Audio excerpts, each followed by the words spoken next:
Man, it's hard to clean these things. Oh, hi, I'm Mark. I used to be a senior artist at Blizzard Entertainment, and now I teach art for a living. And today, I am going to be reviewing this new tablet by HUION. This thing is called the Kanvas Pro 16 Plus. It is a 4K resolution device. Huh? The first 4K resolution tablet that's not made by Wacom? Ooh. I've been playing with...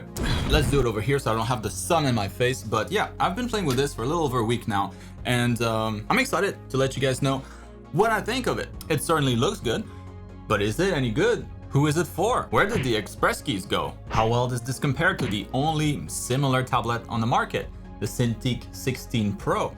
We'll find out in my complete review. Also, I have a giveaway for you guys, so make sure that you keep watching the video to know how to participate. Now, let's take this for a spin. Whee!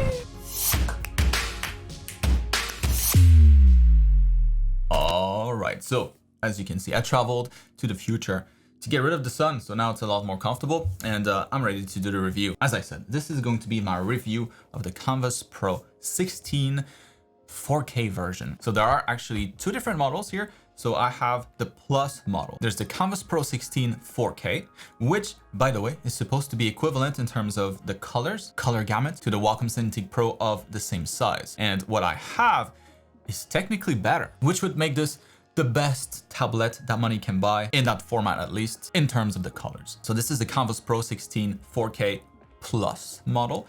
And there's a little bit of a difference in price, not too much. We'll take a look at that later. But yeah, HUION was nice enough to reach out and to offer to send me one tablet so that I could review it. And of course, you know, a tablet like this, just a couple $100. I'm not gonna make a review just for that little amount of money. So instead, I asked them to send me 3 more tablets. Not the same one though. What are they? The Kanvas 16, the 2021 version. So the brand new version of their kind of basic Kanvas model. Same format, 16 inch. So I asked for 3 of those in addition to give away to you guys because I love you. And those extra tablets added up to a total that I felt a little bit more comfortable spending time working for. So obviously this means that I didn't pay a cent for this. I didn't buy them.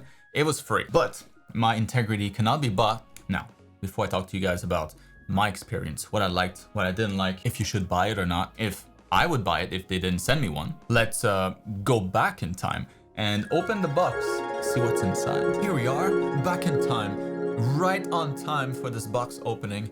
Thank God we didn't miss it. Now, if we take a look at the back of the box real quick to see the different connectivity options, what we have here that is pretty nice is just a standard USB-C cable connecting the tablet to your laptop or your Android devices. Just one cable, very nice. But if your device doesn't have USB-C, you can always use it with the HDMI cable that they also provide. All right, let's get this open. So the first thing that we have here is just the USB adapter for the power in a box full of other cables, including first here, just an extension for the USB cable, the USB-C to USB-C cable, a USB-C to USB cable for additional power if your device doesn't produce enough. And then we have the alternative method of connection, which is going to be this Hydra cable that connects on one side to your tablet and on the other side to the power and to your device via the USB and the HDMI cable. Next in here, we have a little carrying case, but very nice, something for the pen. After that, in this little bag here, we have the stand for the tablet. So feels like it's mostly made out of some sort of metallic composite. Maybe it's just aluminum. Feels pretty light. And with the 2 little flaps that you can pop open, you get quite a bit of range for it. In here, we have the new pen using PenTech 3.0, which is basically just a slightly different nib. Other than that, it's pretty much the usual. So 60-degree tilt function and 8192 levels of pressure. Battery free, of course. And then finally, you have a little packet with a washcloth, a smudge guard, and some miscellaneous papers. Oops, never mind. There's one more thing. This stand here with the nibs inside. Now moving on to the entree after all these appetizers. The tablet itself. So very minimalistic in terms of its look. I like it a lot. It's pretty light too. Lighter than the Cintiq 16 Pro. As you can see also on the surface, there are no buttons anymore, so no express keys, which is something that I quite enjoy. I hate having those express keys, just look so ugly, in my opinion. Now, when it comes to the surface of the tablet itself, it's a nice etched glass surface, once again similar to the Wacom Cintiqs. There's no little plastic film on top of the screen that can be easily damaged. Instead, you just get a nice clean glass surface that covers the entire tablet. And other than that, there's really not much to it. So on the right side, you'll find two different ports, two USB-C ports, the top one being mainly for additional powers, so I'm not going to be using that one. And then on the top right side of the tablet, we have the power button, and that's it. You got a little plastic trim all around the tablet, but the back is all metallic. So clean, so fresh. We're back. So time to actually show you the device in action. But first of all, let me show you how I've connected it. So right now it's connected to my computer by this one cable. That's it, nothing else, just one cable. So as I said, you have the little power button here and those two little ports here. And so this is connected to my computer via a USB-C cable. I bought a separate one just so that it's a little longer. And I needed the extra length because this is what's included with the device. Barely long enough to go around my laptop. Anyways, I did connect it to my laptop. That worked, although it didn't work with the single USB-C cable. It was enough to power the machine. I could see things. I could use it a little bit, but it was super laggy. My laptop is 4K already, so this was essentially the second 4K monitor attached to it. I don't think it was able to handle the extra load with just that one cable. So instead, I just used the alternative cable, the Hydra cable, the one that uses the HDMI and the standard USB port, and that worked just fine. It's more cables, so it would be a very portable device. I mean, physically speaking, it's super portable, but it is a device that I am going to be using once I buy a new laptop that has a little bit more power, just so that I can use the single USB-C cable and no other cables. I hate cables. So yeah, that also means that for the majority of people, this is not going to be a super portable device unless you have a really good laptop that can support it, or if you don't mind having all the extra cables. All right, let's see it in action. As I go over my experience with the tablet, I'll be working on a new character here, going over all the normal steps that I would typically take to create my paintings. I'll be designing a character very loosely inspired by the tablet design, colors, and logo, and let's call her HUION-chan. Maybe not. Anyways, I'll go over the line art and then the shading and the coloring to put the tablet to the test, the usual steps I take. The first thing that's impossible to miss when you start painting is just how damn crisp everything is on this tablet. I'm used to working on my older Wacom Cintiq 27 QHD, and even though it's QHD, not bad, it looks so blurry in comparison. Can't believe I got used to that. As I said earlier, also the colors are the best out there for any tablet this size.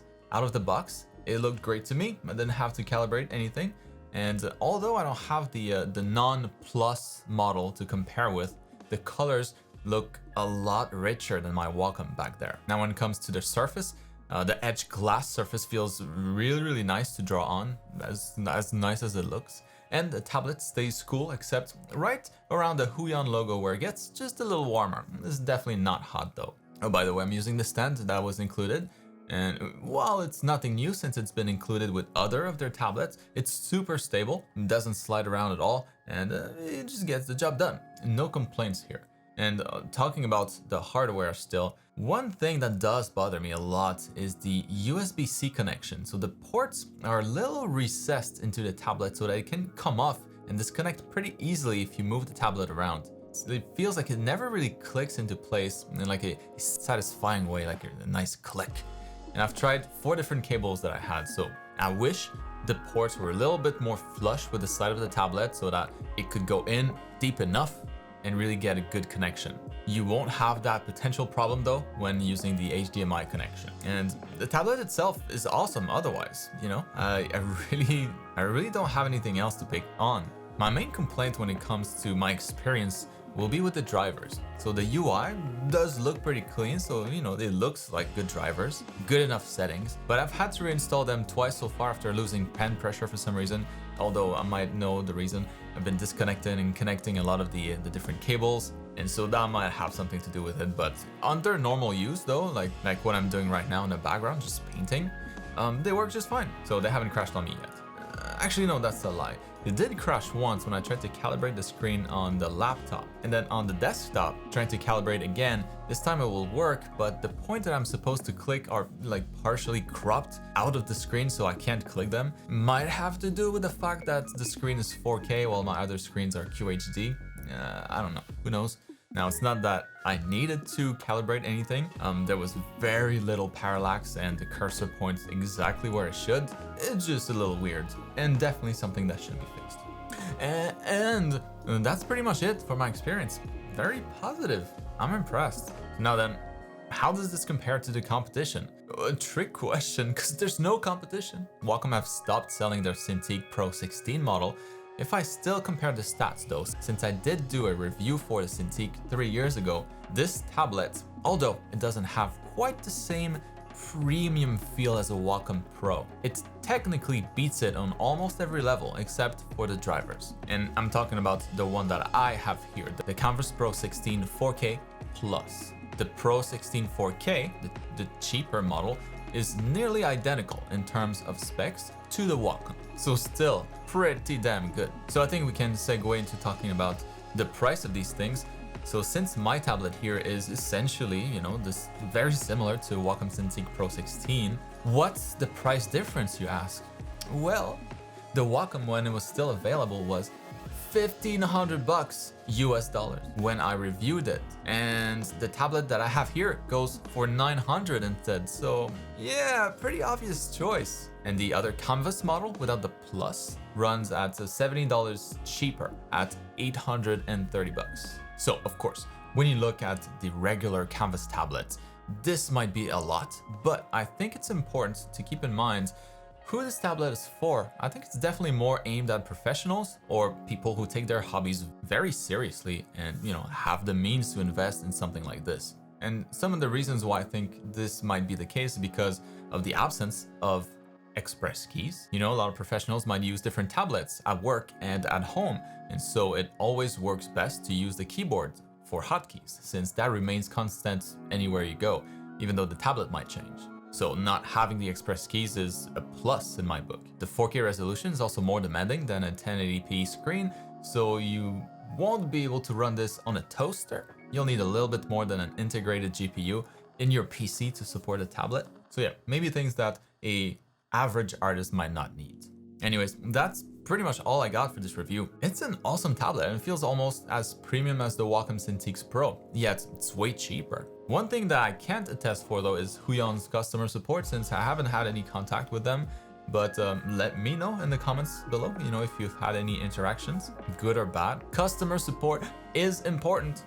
Now, would I buy this tablet? Yes, since I wanted to buy one for travel, once we can travel again, to be able to edit videos with a second screen and crank out art on the go. But that's pretty specific to me. Now, considering HUION offers the Kamvas Pro 24, which is a 24-inch QHD tablet for the exact same price though, I'd rather get that if I could only have one. I think it's a much better deal to have a huge tablet that's still QHD, pretty damn good for the same price. The colors and resolution might not be as good, sure, but for the average person, that would still be the best option in my opinion. Bigger is almost always better in my book. And yeah, I'm just very excited thinking that they'll probably have larger 4K tablets soon. Can't wait to check that out. Send me one, HUION. What are you waiting for? And that's it. Hope that helps. Don't hesitate if you have any questions, as you know, I read all the comments. Oh, wait, of course, yes. Now for the giveaway. Like I mentioned, I'll be picking 3 lucky winners who participate. Super simple. You just have to be subscribed to my channel already, and go subscribe to HUION's channel if you haven't done that yet. And then just write a comment down below to throw your name in the hat. The deadline is until next week's video. I'll announce the winners then. Oh, by the way, you can follow me on Instagram to see the final version of HUION-chan. Gotta find a better name. Yeah, hope that was helpful, and good luck.